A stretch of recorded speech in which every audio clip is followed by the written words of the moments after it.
Well, hello, my beautiful co-creators. Lilou here in amazing Sedona with Sarah McLean. It's so good to see you again. It's good to see you. Thanks for coming. Thank you, thank you. I feel very magnetized to this place. You know, magnetized to Sedona. It's got a special energy. And you're teaching meditation here.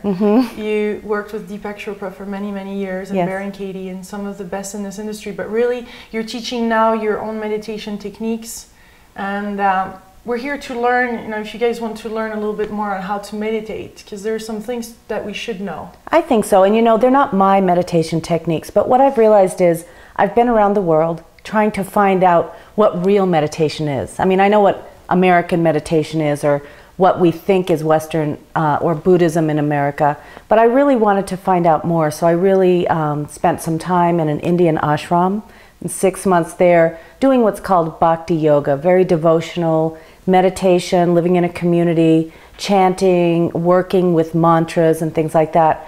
And then I came back and I lived for 2 years in a Zen Buddhist monastery, where it was a whole different idea. There was no belief system. It's very austere. It's a very formal practice. And of course, I learned to meditate when I was with the Chopra Center, where I actually became a meditation teacher, and that's a different form of meditation. And of course, there are the traditional meditations that you hear about here in the US, like relaxation response with Herbert Benson, or the mindfulness meditation techniques with Jon Kabat-Zinn. And so there are a lot of ideas about meditation, and I really feel satisfied now that I have an idea about meditation. I've been doing it for 21 years, and when I came to Sedona, I decided, well, I'm going to start teaching not just the ones I've been trained to teach, but the ones that I actually use on a daily basis. So that's what I do, and I'd love to share it. People come to Sedona from all over the world, as you know. Yeah, and, as we are. As you are, right? Yeah. And they want a spiritual experience. I had 2 women here from Canada yesterday, and first they came and talked about their stress and how they wanted to relieve their stress. And then we had a break. We talked a lot about meditation, which we'll do in a few minutes. We had a break. I came back, and they said, well, what our real interest is finding what's missing in our lives. Both of them were successful. They were mothers, grandmothers, daughters, and their parents were still alive. So they both were living within the 4 generations of their family alive, had full-time successful jobs, and they totally felt unsatisfied. So that's what they said when I came back is, we're missing something. What is it? And what I realize is, with all the pressure that we have in our lives, even if you love your job and you love your family, sometimes there's not enough time to savor the moment that we're in. So I find what meditation really does is it helps to train the awareness to be right here in this moment. It helps to train your awareness to be here now, which is where your life really is. I kept saying, your life is right here in this moment, in Sedona, with me right now, just like yours is right now. Yeah. And most of the time, especially if we have a lot of responsibilities, our mind travels into the future, into the past, into the future, into the past, and you can miss what's happening right now. So meditation, among all the other benefits, really helps to train the awareness to be right here, right now. Right here, right now. So it's done in a variety of ways. For instance, if we were to do a walking meditation, where we stood up and we slowly walked with complete awareness, feeling our legs rising, falling, feet touching the ground, and feeling the way our body moves through space and the way our balance shifts. Some people, a lot of things can come up when we move very slowly in a walking meditation. The mind starts traveling. First thing it says is, gosh, this is too slow, this is boring, I gotta stop, I've gotta move quickly. But when we start, one of the things we need in meditation is discipline, that's for sure. So when we start a practice in meditation, we want to stick with it. Just to stick with it through those rough spots.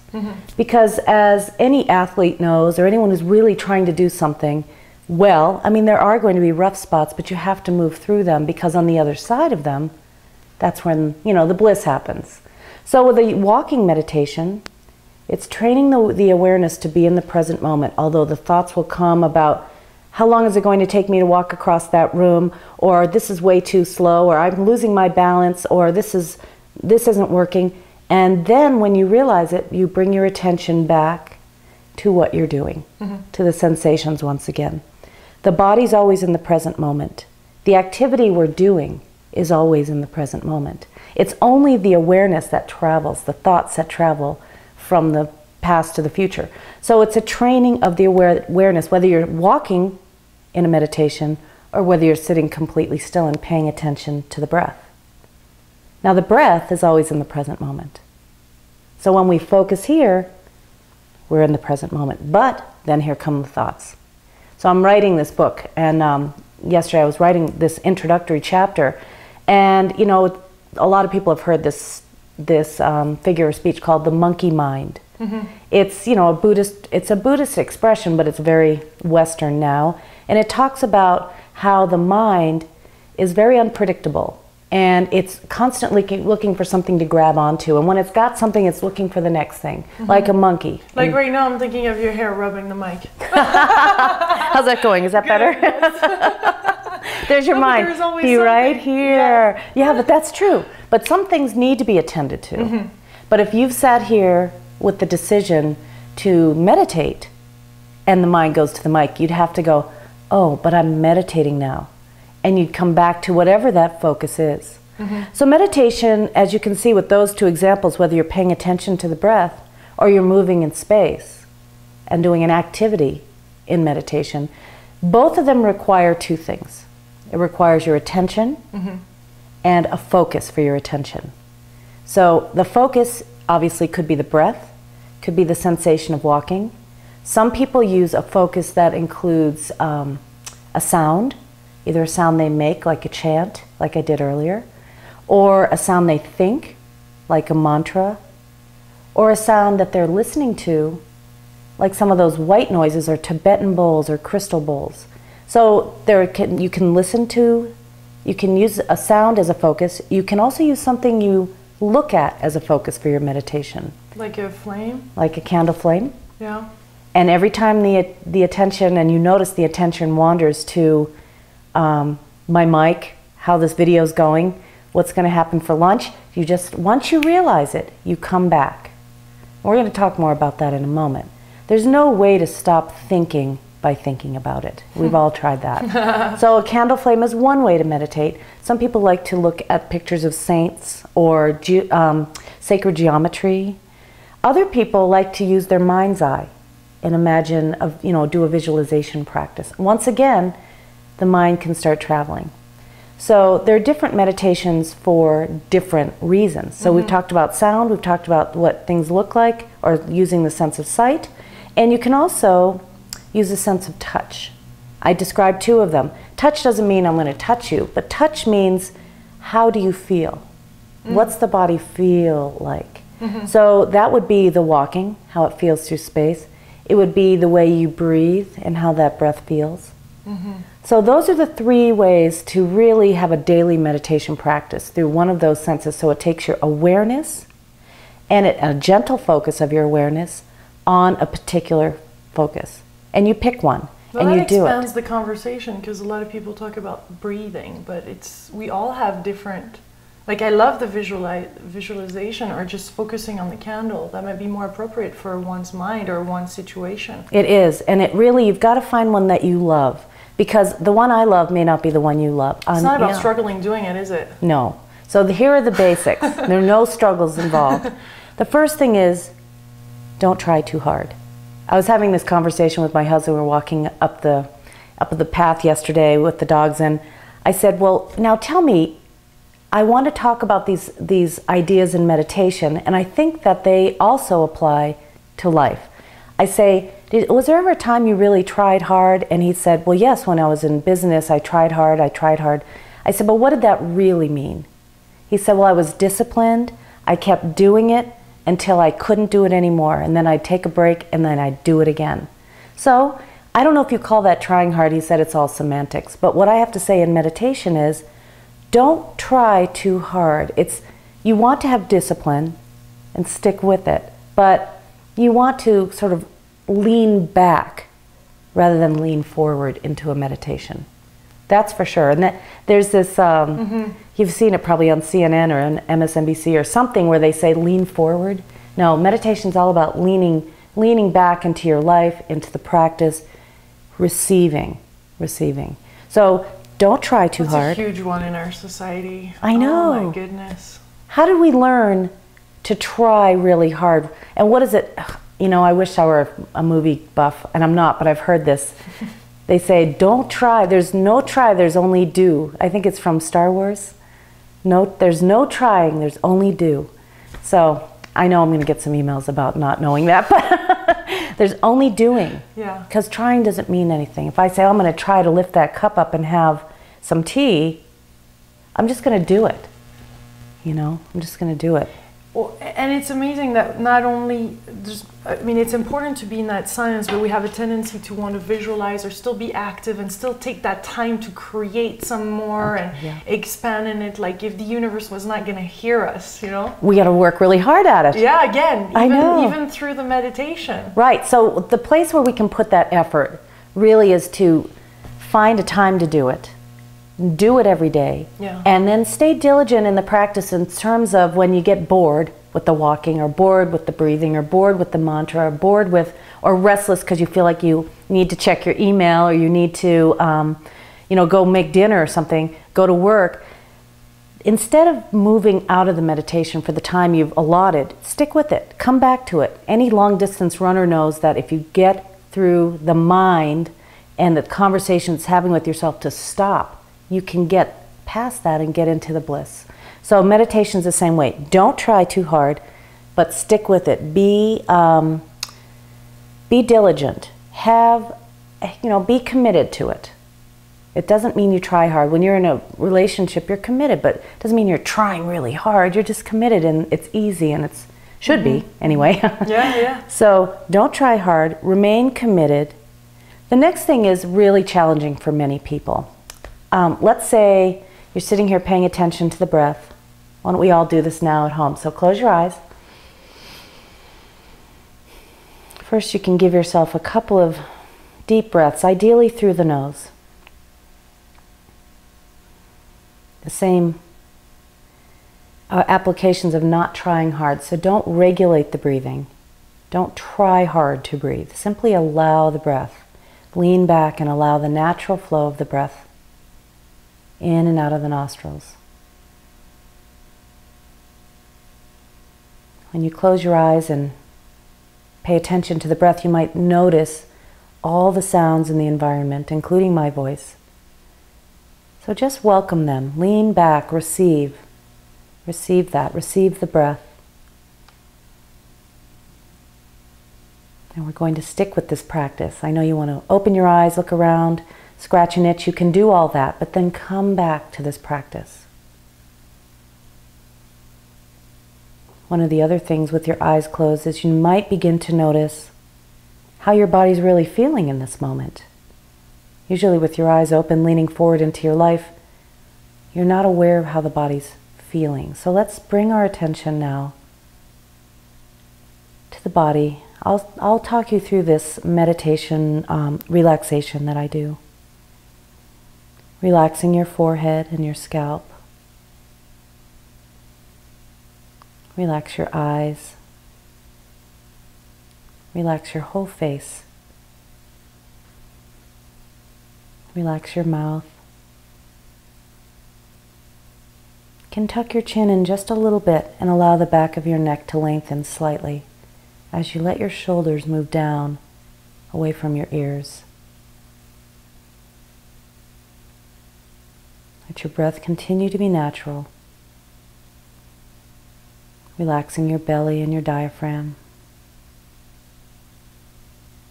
relaxing each leg, letting go of any subconscious or unconscious holding pattern that you have.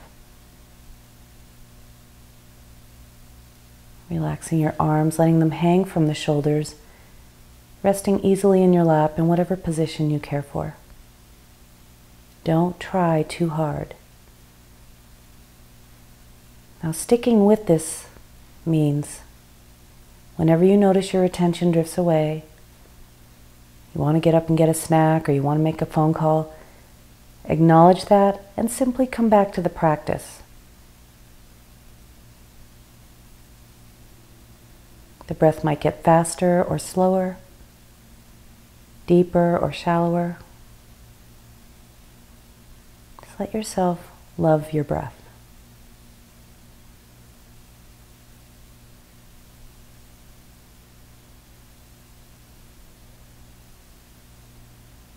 Now you'll notice your attention drifts away, either to a sound in the environment, a physical sensation, or one of the thousands or tens of thousands thoughts that you have each day. Whenever you notice your attention is not on the breath, or whatever your focus is, in this case it's the breath, gently, once you realize it, return your attention to the breath. Now here's the key. Do not beat yourself up. Simply, gently refocus the attention, being very sweet to yourself.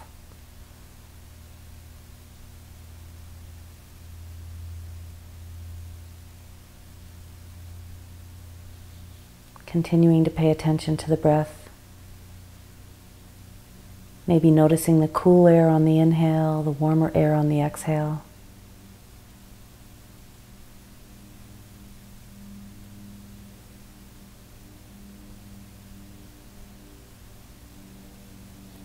A lot of people are waiting for something to happen because we've all heard about meditation and its great effects. But I'll tell you, when we meditate with expectation, we stop the natural process. So what I'd ask you to do is anytime you notice that you're waiting for something or you want a certain experience, simply come back to the breath. This requires a little trust. There's nothing you can do to make anything happen in meditation.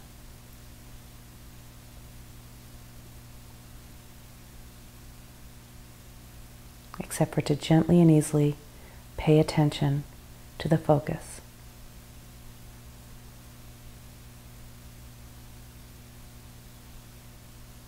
Now here's a practice that you can try now, dropping your awareness with your eyes closed to the center of your chest. And imagining the breath moving in and out from your heart center, as if your heart were breathing.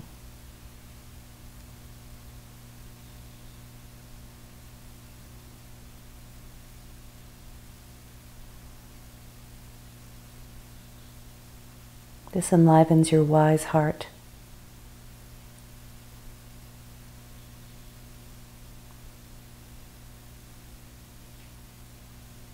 And remember that meditation is a practice. You're training your awareness to be right here, right now.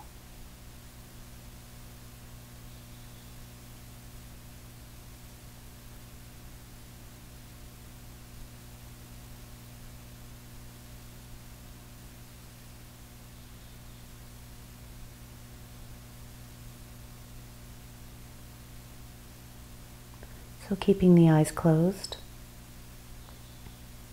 you can take your attention off the breath and simply sit in the silence for a minute or so. I'll keep track of the time, being sure your body's completely relaxed.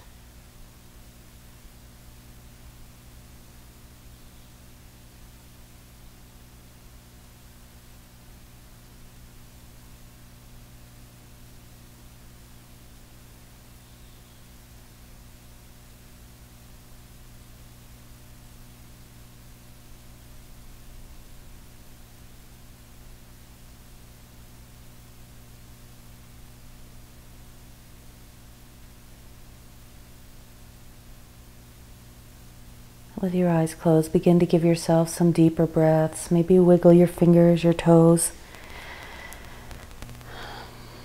And whenever you do feel ready to open your eyes, take your time, there's no rush. You can slowly begin with a downward gaze. And then when you feel ready to engage, you can open your eyes all the way.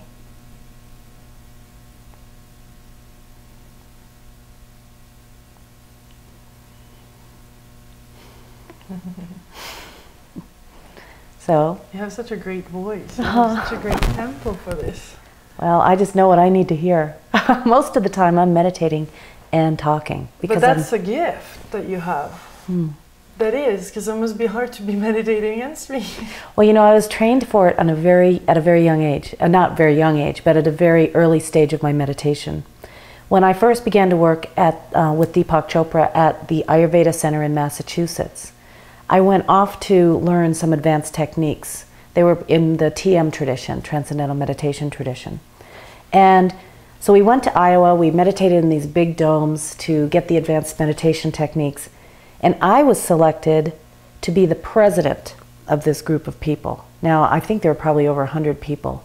But my job was not only to learn all of these advanced meditation techniques, and believe me, they can really rock your world, but I also had to be totally in action, totally present, making sure people knew where they were going, being on time. Everybody else is spaced out and I'm in charge, you know. And I was reading the Mahabharata, and in it there's the Bhagavad Gita. You know, it's a story about Krishna and Arjuna. And there's this line in there that says, Yogastha Karu Karmani.